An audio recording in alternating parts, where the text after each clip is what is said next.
Ahí partió, ¿no? Ahí estamos. Ya, muchas gracias. Me gustaría leer ahora el primero de mí, porque ayer leímos el 4 y 5, que Joel podría resumir rápidamente lo que leímos del 4. Lo que leímos de 4 y 7. 4 y 5 del libro Mí. Ah, ok. Bueno, estábamos viendo como la contraargumentación de Aristóteles a Platón. No, acuérdate que partía de Sócrates.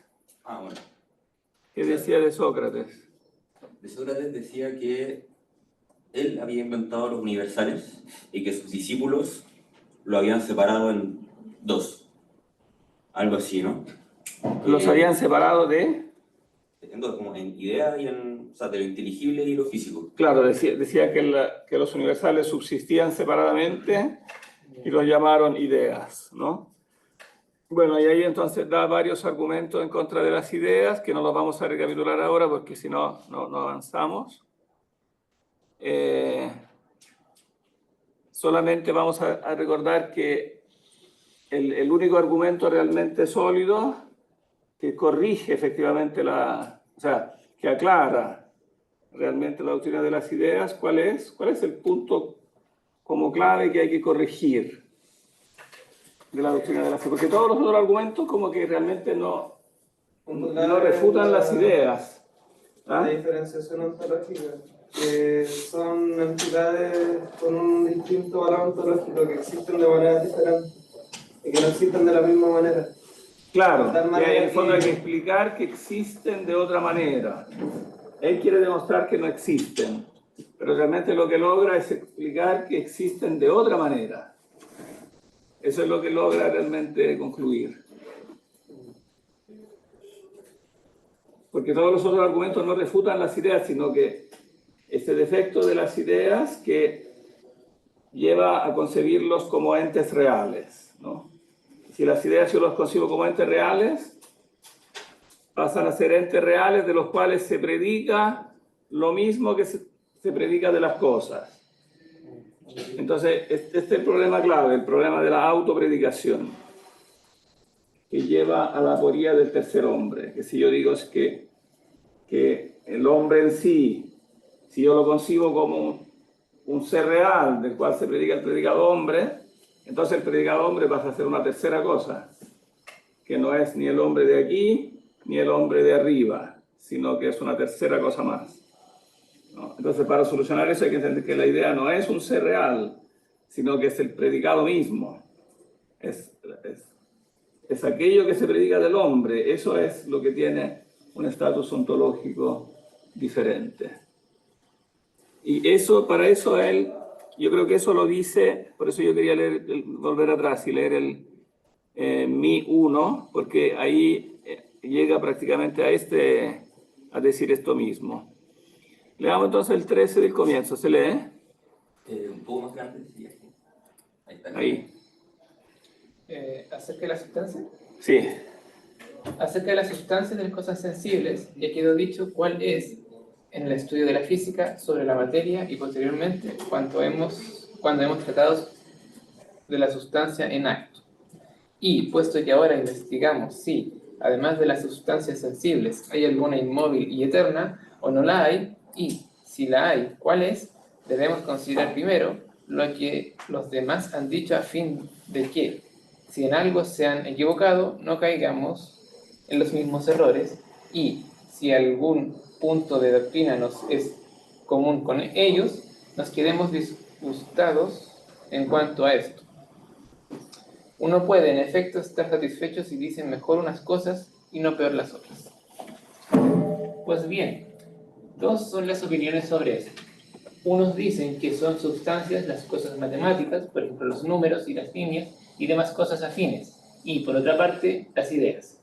Más puesto que unos sostienen que estas cosas constituyen dos géneros, las ideas y los números matemáticos, mientras que otros consideran una sola la naturaleza de aquellas y estos y otros afirman que solo existen las sustancias matemáticas, conviene tratar primero de las cosas matemáticas sin añadirles ninguna otra naturaleza.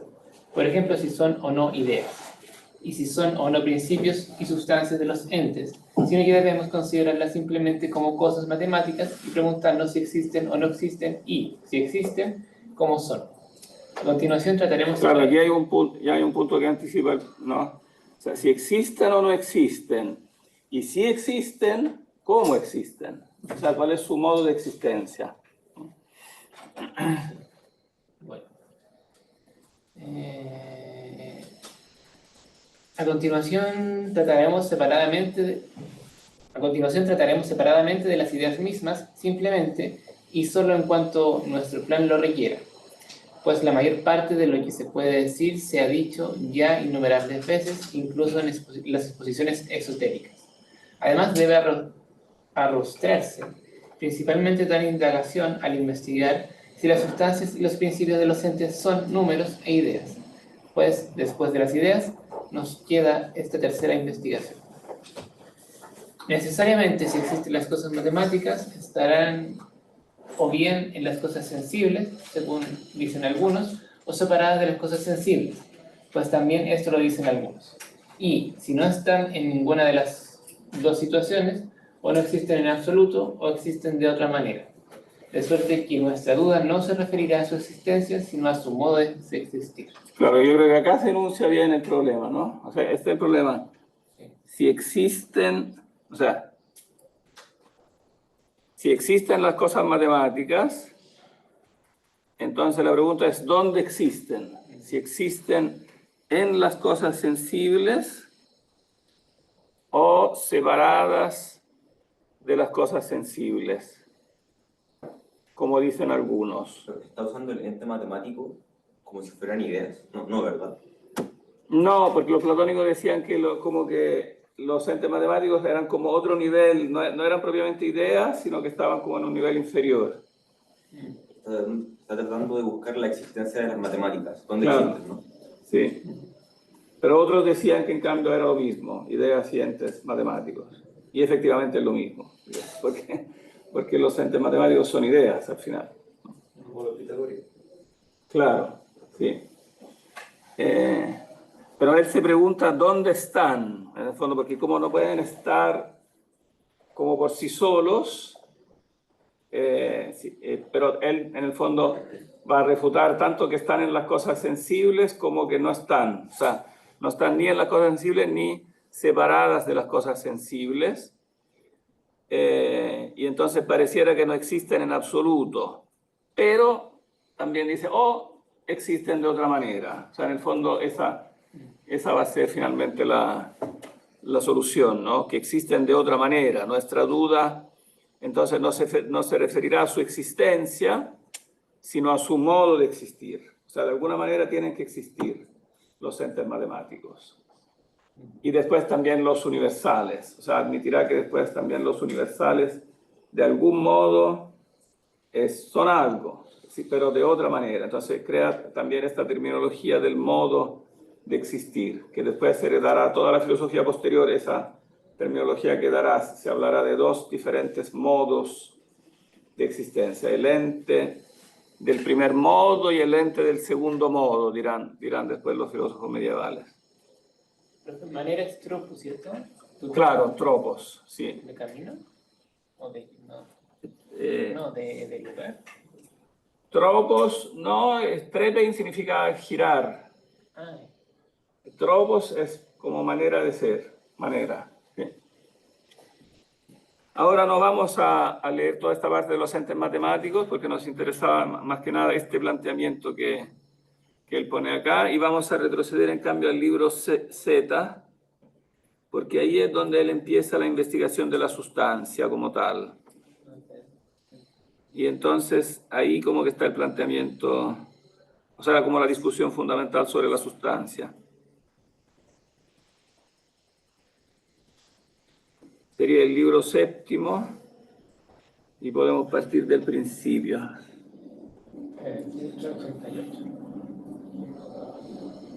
187. ¿Sí? Bien. Libro 7. Ente se dice en varios... ente se dice en varios sentidos. según expusimos antes en el libro sobre los diversos sentidos de las palabras. Pues por una parte significa la quividad y algo determinado, y por otra, la cualidad o la cantidad de cualquiera de los demás predicados de esta clase. Pero, diciéndose ente en tantos sentidos, es evidente que el primer ente de estos es la cuidad, que significa la sustancia. Pues cuando expresamos la cualidad de algo determinado, decimos que es bueno o malo, pero no que es de tres codos o una persona. En cambio, cuando decimos que es, no decimos blanco ni caliente ni de tres codos, sino un hombre o un dios. Y los demás se llaman entes por ser cantidades o cualidades o afecciones o alguna otra cosa del ente en ese sentido. Por eso podría dudarse si andar o estar sano o estar sentado significan cada uno un ente. Y lo mismo en cualquier otro caso semejante, pues ninguno de ellos tiene naturalmente existencia propia ni puede separarse de la sustancia, sino que, más bien, en todo caso serán entes de lo que anda y de lo que está sentado y de lo que está sano. Y estos parecen más entes porque hay algo que les sirve de sujeto determinado. Y esto es la sustancia y el individuo, lo cual se manifiesta en tal categoría. Pues bueno o sentado no se dice sin esto. Es pues evidente que a causa de esta es también cada una de aquellas cosas, de suerte que el ente primero y no un ente con alguna determinación, sino el ente absoluto será la sustancia, con mayúscula. Ahora bien, primero... Ahora la mayúscula, esos son recursos Claro. del traductor moderno, ¿eh? Hay que tomarlo con pinza porque es su interpretación. Ahora bien, primero se dice en varios sentidos, pero en todos es primero la sustancia, en cuanto al enunciado, en cuanto al conocimiento y en cuanto al tiempo. Pues de los demás categoremas, ninguno es separable sino ella sola. Y en cuanto al enunciado, ella es lo primero, pues en el enunciado de cada cosa entrará necesariamente el de la sustancia. Y creemos conocer cada cosa del mejor modo cuando conocemos qué es el hombre o el fuego, más que cuando conocemos su cualidad o su cantidad o dónde está, puesto que también conocemos cada una de estas mismas cosas cuando sabemos qué es la cantidad o la cualidad. Y en efecto, lo que antiguamente y ahora y siempre se ha buscado y siempre ha sido objeto de duda, ¿qué es el ente?, equivale a ¿qué es la sustancia? ¿Qué es la sustancia? Pues hay quienes dicen que esta es una y otros que es más de una, y estos que su número es finito y otros que es infinito. Por eso también nosotros tenemos que estudiar sobre todo y en primer lugar y, por decirlo así, exclusivamente qué es el ente así entendido. Sí, ¿qué dice acá entonces? ¿Se entiende? Más o menos, sí. Yo me confundí al final. Al final, Sí, porque equipara al ente y la sustancia, pero antes dice que son dos cosas distintas.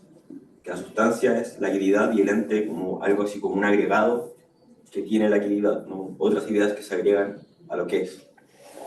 o sea, dice, por una parte significa la quididad. ¿Qué es la quididad? ¿Una causa formal? ¿Lo que es? Claro, o sea, no, lo que es, que la mayoría de los traductores traducen con esencia, pero que los medievales tradujeron con quidditas, y por eso es como un latinismo que usa quidditas, porque literalmente traduce la frase quid est, ¿qué es? Claro, tiesti. Entonces lo que responde a esa pregunta es, claro, lo que después se llama la esencia, que corresponde a la definición, ¿no? La definición define como la esencia de algo. ¿Qué es esto? Pero resulta que el qué es esto tiene que tener como un sujeto, un sustrato del cual se predican después otras cosas. Entonces, la usía es como para él el ente por excelencia, porque es aquello de lo cual el resto se predica, en definitiva, digamos. Los accidentes y los otros atributos que son secundarios se predican de algo. Y bueno, ahora veremos que esto del algo crea un problema porque el sustrato puede ser identificado como el algo indeterminado, que después recibe la determinación de la forma, o puede ser considerado como el compuesto de materia y forma. De hecho, ese es el problema principal en torno al que gira después todo el libro, que en el fondo no es muy fácil establecer si este ente, que es la sustancia, es la materia, es la forma, o bien es el compuesto de ambos.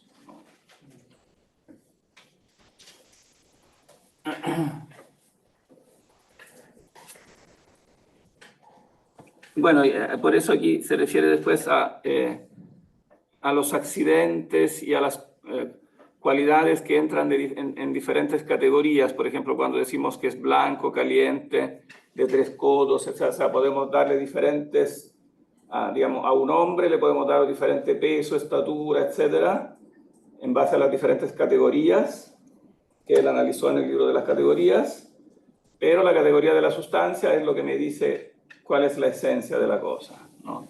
Entonces, es un hombre. Después puedo decir si es un hombre alto, bajo, etcétera, ¿no?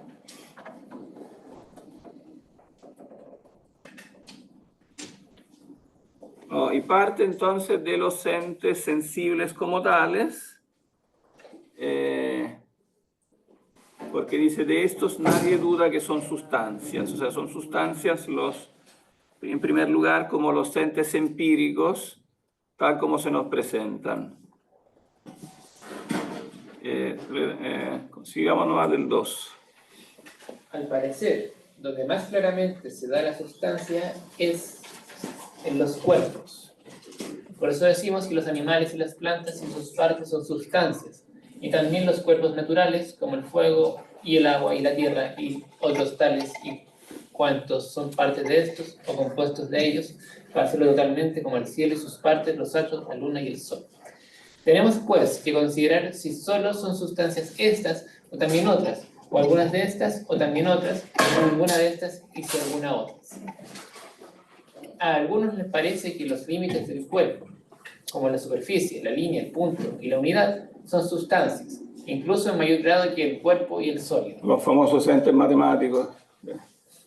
Además, unos no creen que, fuera de las cosas sensibles, haya nada semejante, mientras que otros admiten las sustancias eternas, más numerosas y más reales. Por ejemplo, Platón considera las especies y las cosas matemáticas como 2 clases de sustancias, y como la tercera, la sustancia de los cuerpos sensibles, y Leucipo admite incluso más sustancias, comenzando por el 1 y principios de cada sustancia, uno para los números y otro para las magnitudes, y todavía otro para el alma.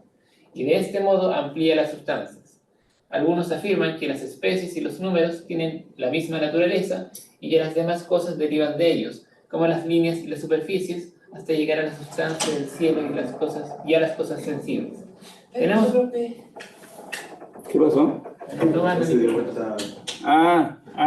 Tenemos pues que considerar cuáles de estas opiniones son acertadas y erróneas y cuáles son las sustancias, y si hay algunas además de las sensibles o no las hay, y cómo son estas, y si hay alguna sustancia separada y por qué y cómo, o no hay ninguna fuera de las sensibles.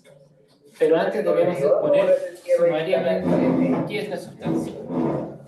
¿Qué es una sustancia? Bueno, entonces la pregunta de base que todos se han hecho es ¿cuántas clases de sustancias hay? Porque parece evidente que son sustancias los entes empíricos, parece que sobre eso todos están de acuerdo, pero hay filósofos que dicen que también son sustancias las ideas y los números, e incluso Leucipo dice que hay más clases. Leucipo es el sucesor de Platón en la dirección de la academia. Entonces Leucipo incluso amplía como las clases de sustancia. Y bueno, él, como ya hemos dicho muchas veces, por un lado quiere refutar que las ideas platónicas son sustancias, pero por otro lado él quiere admitir que existen sí sustancias separadas que son suprasensibles, que no son empíricas. Entonces él tiene esta como doble faceta, ¿no? Platónica y antiplatónica. O sea, contra Platón quiere refutar las ideas, pero con Platón él admite las sustancias separadas, o sea, como formas suprasensibles que existen por sí mismas. ¿Qué decías?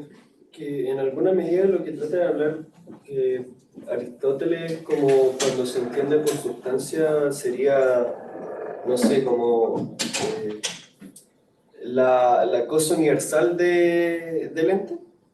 No, por sustancia él entiende lo que nosotros llamamos, o sea, lo que nosotros traducimos, en la palabra, como ya hemos repetido varias veces, la palabra sustancia es una interpretación, ¿no? Porque la palabra griega es usía, ¿no? Entonces es una interpretación, porque usía no es lo mismo que sustancia en latín, porque sustancia implica interpretar usía como el ser real.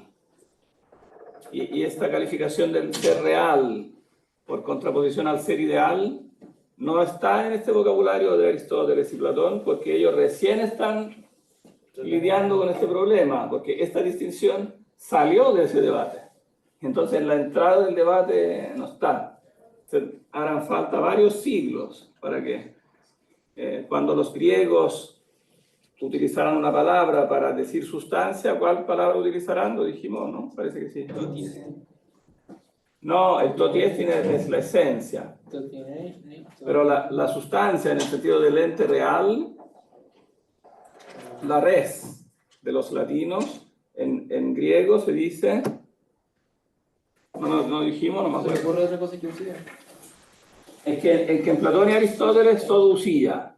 Pero después, cuando se produce digamos, con el paso del tiempo, se siente la necesidad de inventar no inventar, pero de utilizar una palabra de un modo más técnico que indique el ser subsistente, real, por contraposición al ser ideal, ¿no? O sea, el ser que existe solo mentalmente. Y esta palabra será hipóstasis. Y el verbo es "hifistemi".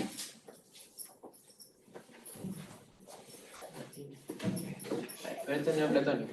Por ejemplo, es muy interesante, ténganlo en mente, anótenlo también para el próximo año, que ese pasaje de la metafísica del libro Mi, que nosotros leímos ahora recién, las últimas líneas del primer capítulo del libro Mi, donde se dice la pregunta es si existen o no existen, ¿no? En Aristóteles es eimi, pero cuando lo reformulan los neoplatónicos se encuentra casi la misma formulación en Porfirio, que es un neoplatónico del siglo III, y dice casi con las mismas palabras, si son o no son, pero no usa el verbo eimi, usa el verbo hifistemi, porque en el fondo ya se ha creado esa palabra técnica para decir si subsisten o no subsisten. Sustancia es hipóstasis. Claro, hipóstasis en el fondo corresponde al latín, puede ser substancia, y después se usará también subsistencia. Digamos que serán palabras que los latinos utilizarán para traducir hifistemi, estar debajo, lo que está debajo. Entonces, si hifistemi es sustancia y sustancia es usía, hipóstasis no es usía, ¿o sí? O sea, usía en el sentido que está usando acá, sí, que lo está usando acá Aristóteles. Lo que es, la esencia. Claro. ¿Qué ¿Qué es el problema? Que él lo identifica con la esencia, pero ahí yo creo que hay un problema. Porque por esencia después se entenderá la esencia en el sentido de la forma, de la causa formal, que también es lo que dice Aristóteles, pero después se verá que esas cosas no coinciden tanto como pretende Aristóteles. Ya, entonces extraño. Claro, porque Aristóteles, como quiere refutar las ideas platónicas, en el fondo quiere decir que no preexiste la esencia como causa formal existente por sí misma antes de las cosas, sino que existe en las cosas. Que la esencia existe en la sustancia y termina identificándolas. Pero eso genera un problema, porque la esencia puede ser concebida como un ente puramente inteligible, y entonces tiene que ser distinguido de la sustancia real. De hecho, después los medievales dirán que esencia y existencia son cosas diferentes. En las cosas creadas, en las cosas del mundo empírico. Solo en Dios coinciden esencia y existencia. Porque en Dios la forma es lo mismo que su sustancia, pero los entes En cambio, participados tienen un ser propio, pero participan de las ideas que están en Dios. Entonces, en las cosas empíricas, esencia y existencia son diferentes. Porque yo las puedo pensar, o sea, cuando yo pienso una cosa empírica, puedo pensarla como existente o como no existente. Entonces, la esencia pensada no es lo mismo que la esencia real. Y Aristóteles sabe eso. Entonces, como que se le genera una contradicción insanable. Porque él sabe que son dos cosas diferentes. Por algo él dice que las cosas tienen causa formal. Cuando digo que una cosa es causa de otra, estoy diciendo que son dos cosas diferentes. No puede ser la causa la misma cosa que su efecto. Entonces, cuando yo digo que Juanito tiene una causa formal, digamos, la causa es diferente al efecto. Pero él pretende que sea al mismo tiempo diferente e igual, porque si es demasiado diferente y existe por sí misma, sería una idea platónica, y él no quiere que haya ideas platónicas. ¿Qué vendría a significar estasis? ¿Cómo? ¿Qué vendría a significar estasis? Estar. Está en la misma palabra latina, en la misma raíz indoeuropea, estar. Pero estar como distinto a ser, porque Sí, porque estar tiene esa caracterización de ser como real, algo que está ahí. Como permanecer, ¿no? Como mantenerse. Sí, claro, es algo que después los filósofos llamarán lo real, es lo que está ahí. Que de por sí no es definible, de hecho el propio Aristóteles lo dice, como que la existencia en acto, la existencia real, no es definible porque es el sentido primario de ser. Es como lo que entendemos primariamente cuando decimos ser, nos referimos al ser real. Entonces, por eso él dice, nos vamos a ocupar aquí de la sustancia. O sea, es correcto toda la cirugía con sustancia, porque lo que él está diciendo es que, en el fondo, el ente que está ahí, ese que vemos, es el sentido primario de ser. Se puede llamar ser en acto, pero un sinónimo, pero no hay definición de eso. Más bien hay definición del ser ideal por contraposición al ser real, porque el ser ideal es aquel ser que tú puedes pensar, incluso independiente de su ser real, ¿no? Entonces ahí haces una división entre ser ideal y ser real, pero el ser real como tal es el ser en un sentido primario. Y bueno, y ahí tiene un punto a no ponerse a Platón, porque Platón pretende que las ideas son más que los seres reales. Y él objeta, pero ¿cómo puede ser? Si el ser real es el sentido básico del ser.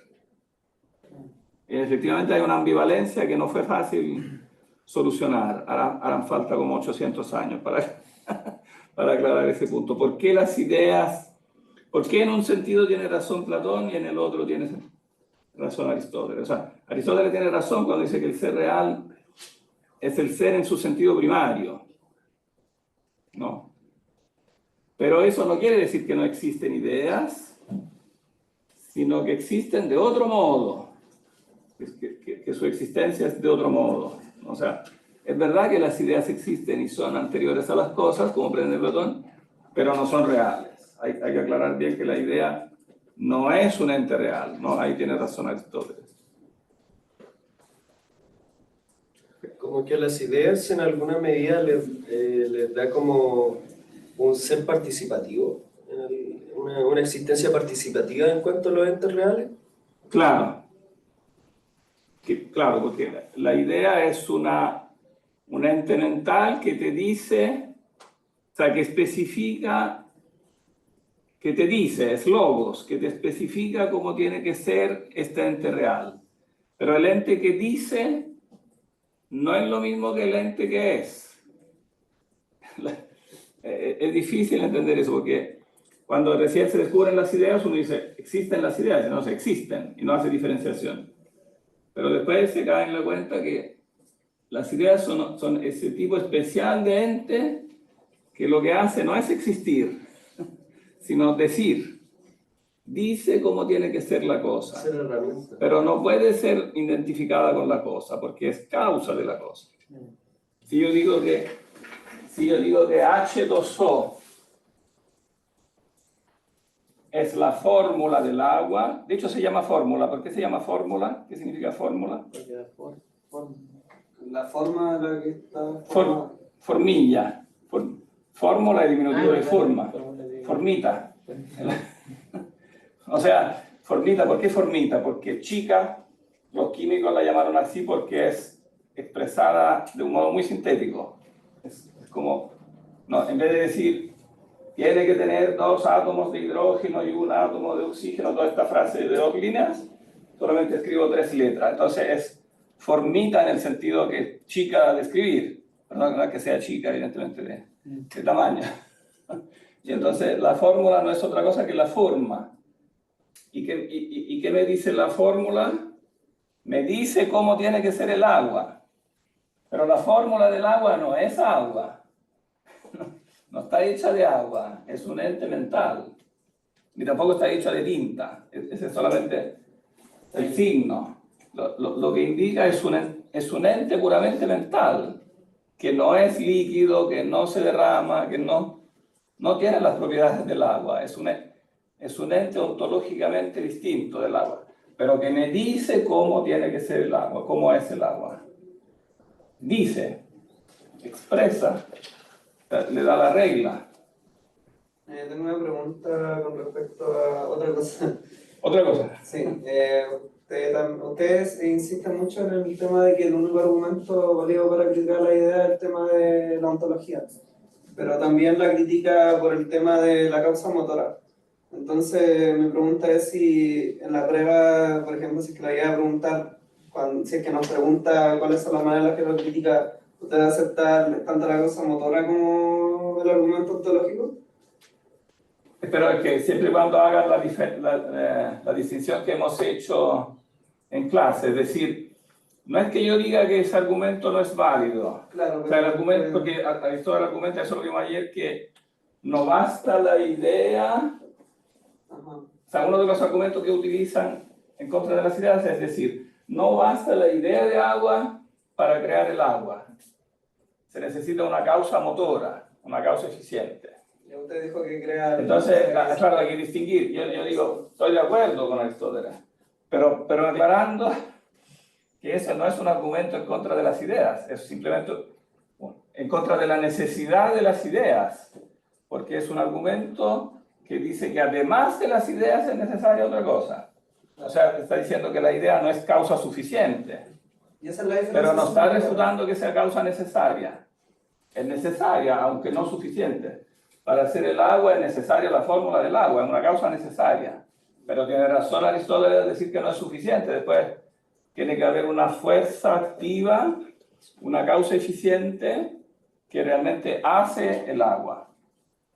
Y esa es la diferenciación de la que habla. Esa ¿Cómo? es la diferenciación que tenemos que hacer. Y hay que hacer esa diferenciación, claro, porque hay que distinguir argumentos que corrigen las ideas o refutan las ideas de argumentos que simplemente complementan las ideas. Este es un argumento que complementa las ideas, es decir, que no se habla de la causa eficiente, se habla de la causa formal. La causa formal no es suficiente, hay que postular una causa eficiente, pero eso no refuta las ideas, todo lo contrario, dice. Además de, o sea, dice que es algo necesario, aunque insuficiente. Y por eso Platón introduce la doctrina del demiurgo, ¿no? Que hace falta una causa eficiente, alguien que haga efectivamente el agua. Si se entiende, entonces como que esta causa formal se encuentra en la mente, es mental. Entonces eso estaría como explicando de cierto modo que la causa formal, ontológicamente hablando, es, por así decir, similar a la imagen o al lenguaje.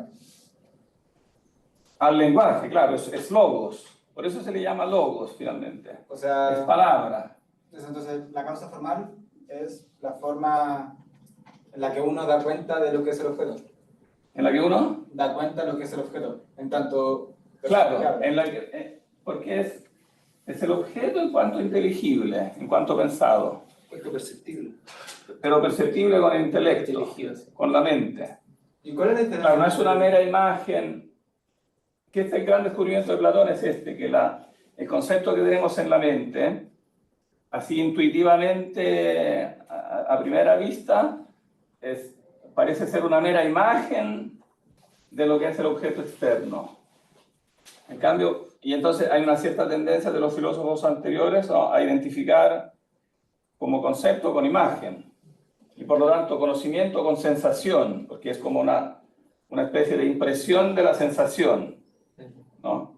El gran descubrimiento de Platón es que eso no es así, porque hay un elemento en el concepto que trasciende la sensación, que trasciende la imagen, que la organiza, que es su estructura inteligible, que no es lo mismo el objeto visible y su imagen que su estructura inteligible.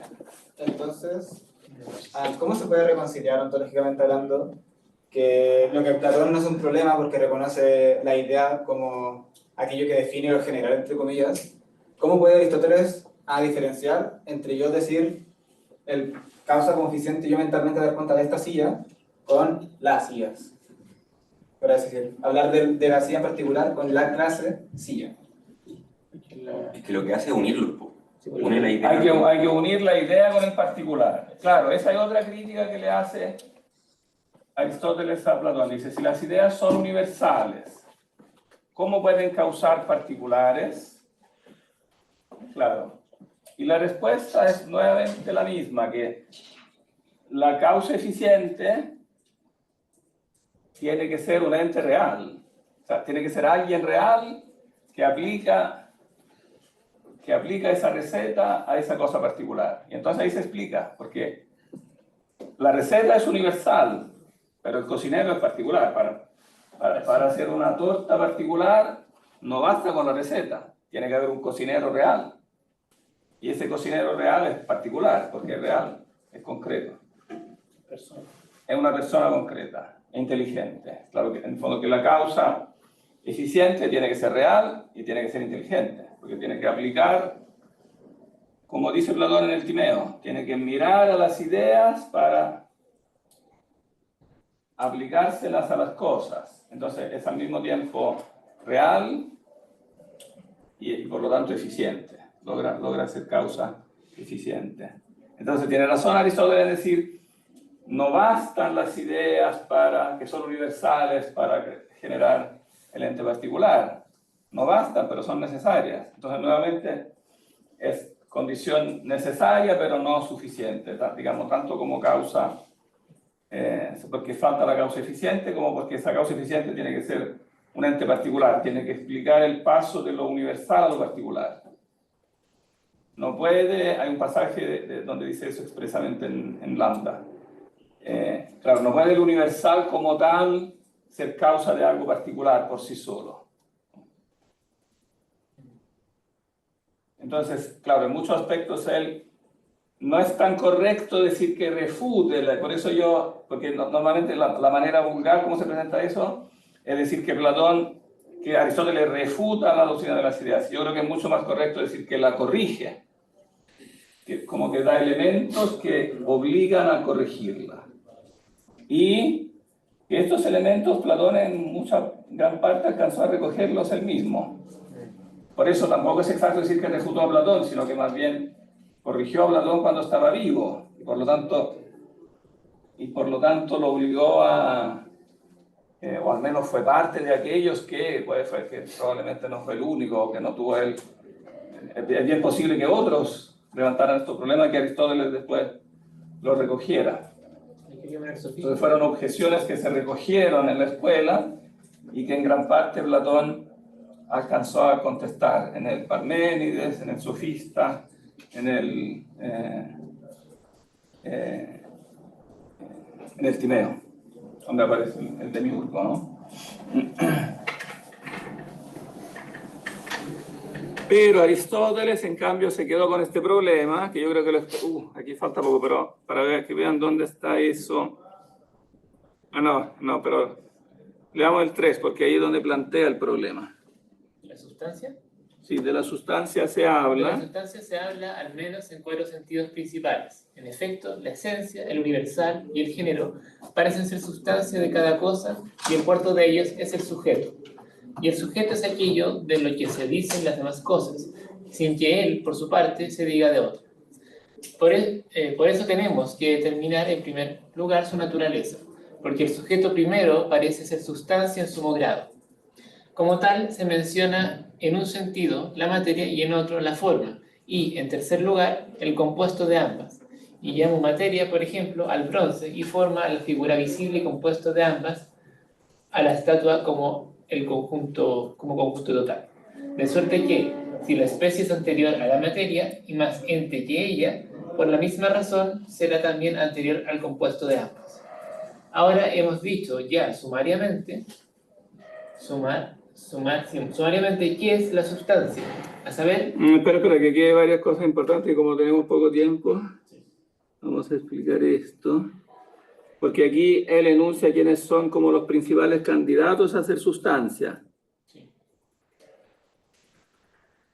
Y son primero la esencia, después el universal, el género y el sustrato. O sea, son cosas bien distintas. Porque el sustrato, que lo que traduce como sujeto es el sustrato, que sería como la materia. Parece que la materia sería indicada para ser sustancia. Ahora voy a resumir un poco porque no lo alcanzamos a leer todo ahora. Pero resulta que el sustrato por sí solo no tiene ninguna determinación, no tiene una quiditas, no tiene una quividad. Y entonces dice que en realidad el sustrato, si bien de él se predica la forma, él como tal no es la sustancia. Recién pasa a ser la sustancia cuando de él se predica la forma, cuando es un sustrato formado. Y entonces surge la pregunta, si la forma es lo que le da sustancia a la materia, ¿no será que la forma es la sustancia? Y termina diciendo que sí, que la forma es la sustancia. Pero no renuncia del todo a decir que el compuesto es la sustancia. Entonces, navega siempre en esta ambigüedad. Para él la sustancia es el compuesto de materia y forma, pero lo que le da verdaderamente sustancia es la forma. Entonces también se puede decir que forma es la sustancia. Y eso produce en él esta confusión que yo digo entre el ente inteligible, o sea, la forma entendida como inteligible, y en cambio la esencia entendida como esencia real de algo, forma que existe como encarnada en algo, en un sustrato material. ¿Se entiende la ambigüedad? ¿Cuál es la palabra griega para sustrato? Hypokeimenon. Porque la noción de sustrato nace en el fondo del análisis del devenir. Si algo deviene, si yo digo que algo deviene, tiene que haber algo que deviene. Entonces, este algo tiene que ser algo que está substrato, substancia. O sea, tiene que haber algo por debajo que es aquello que cambia. Si no, como digo que algo cambia si primero no es algo? Entonces es este algo. Entonces pareciera que este algo es la sustancia.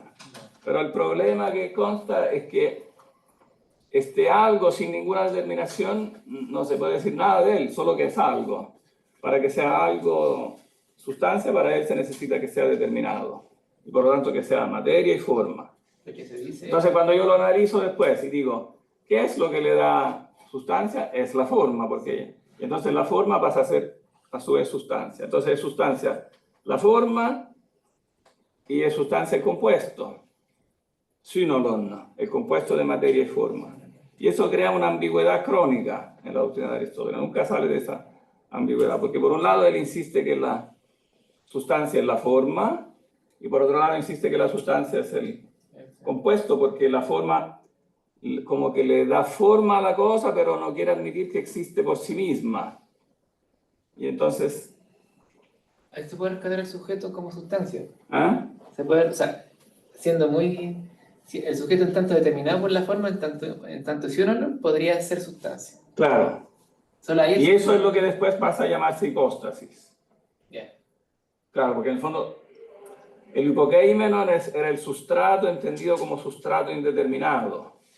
Pero el sujeto que es entendido como algo determinado, una entidad determinada, un perro, un gato, un hombre, ese ya tiene una forma, y entonces ya no es un mero hipokeimenon. Y entonces se le bautiza como hipóstasis, que es algo determinado, es una hipóstasis de una cierta especie. Pero Aristóteles pretende que esta forma que está en la hipóstasis sea ella la sustancia, y al mismo tiempo que el compuesto también se llame sustancia. Quiere llamar sustancia dos cosas que son diferentes ontológicamente. Eso produce una confusión básica, crónica, en la doctrina de Aristóteles. Porque él, por enfatizar que el eidos, que la forma es inmanente en la cosa, termina confundiéndolo con la cosa. Y resulta que la forma tiene aspectos que no son compatibles con las cosas particulares. Por ejemplo, el eidos es universal. Porque cuando yo digo que tú tienes el eidos humano, yo tengo el eidos humanos, Juanito tiene el eidos humanos, estoy diciendo que el eidos es universal. Pero pretende Aristóteles que el eidos sea además particular. Y dice, mi eidos no es tu eidos. Como que mi humanidad no es tu humanidad. Pero el problema es que si la llamo humanidad, tiene que ser la misma cosa, porque si no, la palabra humanidad pierde sentido. Si mi humanidad fuera algo diferente como humanidad de la tuya, entonces ya no sería entendible qué es la humanidad. La humanidad llamamos lo que es común a todos los hombres. Y entonces él acuña la fórmula naturaleza común. La humanidad es la naturaleza común. Y ella es la sustancia de cada uno. Pero después niega que el universal sea sustancia. Entonces se produce una desconexión entre universal y eidos, ¿no? Una consulta, ¿ustedes quieren hacer una clase recuperativa, por ejemplo, mañana en la tarde? Sí. Porque ahora ya se acabó el tiempo y creo que todavía faltan unas cositas por decir. En online. ¿Prefieren hoy o mañana? Mañana. ¿Les conviene tipo 7 de la tarde? ¿Sí? ¿Te la conviene? Esa es la hora que a mí me conviene más. Sí. A las 19. ¿Por curso? Claro, por curso, porque ahora yo creo que en 30 segundos más nos van a echar. Pero mientras no nos echen, podemos ir. No sé si esto que acabo de decir es muy enredado, no sé si hay preguntas. ¿Cómo se dice naturaleza común? Con Aristóteles, ¿cómo lo define? La naturaleza es physis y común es koinos. Koinos. Claro, y los medievales traducirán eso natura communis. Dirán que la naturaleza, bueno, después los comentaristas de Aristóteles inventarán una fórmula mágica para solucionar este problema, porque dirán que la naturaleza común es particular en cada uno, pero está sujeta a la intención de universalidad. Puede ser tomada como universal, pero se dan cuenta que es una acrobacia. O sea, ella es particular. O sea, tú tienes tu humanidad, él tiene su humanidad. Hay una humanidad por cada uno, pero esta humanidad es sujeta a la intención de universalidad. O sea, tú la puedes tomar bajo un único universal que se dice, que se define, que es la definición de humanidad. Pero la objeción obvia es, si tú la puedes tomar como universal es porque ella de partida es un universal, ¿no? Tú no puedes tomar como universal algo que no lo es de partida. ¿Entiendes el problema? ¿Cuál sería la diferencia acá cuando habla en efecto de la esencia universal y el género? ¿Cuál sería la diferencia entre la esencia y el género? No, que el género para él es un universal. ¿Y la esencia? Porque por universal él entiende los géneros y las especies. Entonces el concepto de animal, el concepto de planta, como conceptos genéricos. El concepto de hombre, el concepto de piedra, como específicos. Pero eso no son Esos géneros y especies son lo que él llama los universales. Pero eso no pueden ser esencias. Y él dice que los universales no son sustancias. No son sustancias. Y tiene razón por un lado, porque el universal es lo que se predica de la sustancia. Es aquello que se predica de la sustancia. O sea, de un cierto sujeto se predica el que es hombre. Pero después se encuentra con el problema que cuando tú vas a analizar cómo ese sujeto se generó, entonces el predicado hombre es esencial para su generación. Entonces y él mismo define ese eidos, que es la forma del hombre, él lo define sustancia. Él dice, el eidos es la usía, pero niega que este eidos, que es la usía, sea universal. Pero resulta que después en nuestra palabra nosotros lo expresamos como universal, entonces tiene que ser algo.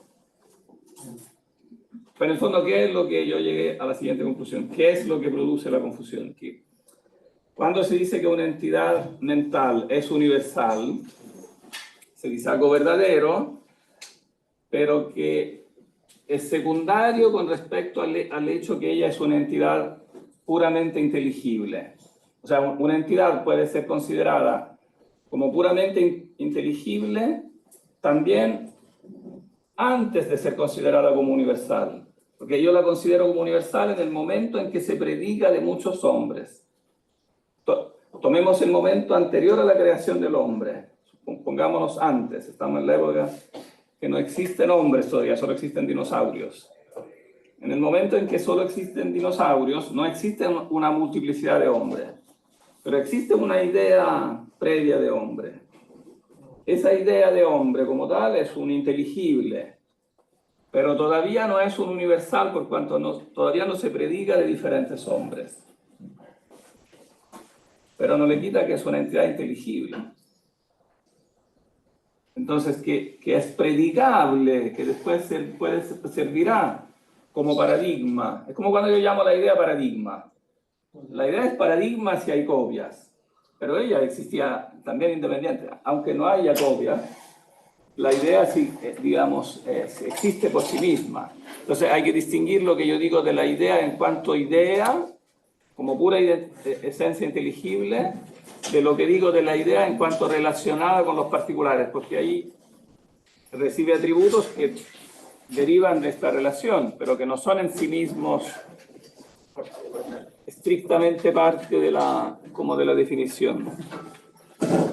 O lo son en un sentido potencial. Claro, lo inteligible es potencialmente participable. Bien, entonces, ¿qué dijimos mañana? Mañana a las 7. Mañana a las 7. Perfecto. Creo que la prueba cuando se fijó ya la siguiente, la segunda. Ah, lo voy a hacer ahora. Entonces la voy a dejar. Espera.